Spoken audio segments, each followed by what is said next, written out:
யாரா இருந்தாலும் பரவாயில்ல, உனக்கு இந்த ஜன்மா வேண்டாம், அடுத்த ஜன்மாவும் வேண்டாம், மோட்சத்துக்கு போகணுங்கிற ஆசை இருக்கா? அப்படின்னு ஆசை இருக்கக்கூடியவாள்ல என்கிட்ட தனியா வாங்கோ, நான் உங்களுக்கு மந்திரத்தையும் சொல்லிட்டு அதனுடைய அர்த்தத்தையும் சொல்றேன். ஆச்சாரியன் ஓடி வந்தார் திருக்கோஷ்டியூர் நம்பி.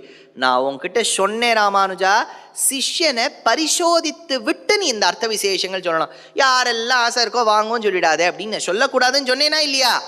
ராமானுஜர் சொன்னார், அப்பா கலியுகத்தில் போக போக இந்த மாதிரி ரொம்ப டெஸ்ட் பண்ணி தான் எல்லாத்தையும் கற்றுக் கொடுக்கணும்னா சிஷ்யாலும் இருக்க மாட்டா, சிஷ்யாக்கள் இல்லைன்னா ஆச்சாரியனும் இருக்க மாட்டார். இதப்பா நீ இந்த மாதிரிலாம் சொன்னியானே நீ நரகத்துக்கு போவே ராமானுஜா.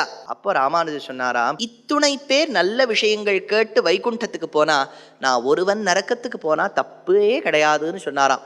அப்போ ஒரு சமயம் யோசிச்சாராம் திருக்கோஷ்டியூர் நம்பி, ஒருவேளை சாக்ஷாத் இவர் என்னோட பெருமாளே வந்து சொல்றாரோ, எம் பெருமாளோ நீ, அதனால அவருக்கு எம்பெருமானார் அப்படிங்கிற பேர் ஏற்பட்டது. அந்த க்ஷேத்திரமும் திருக்கோஷ்டியூரே.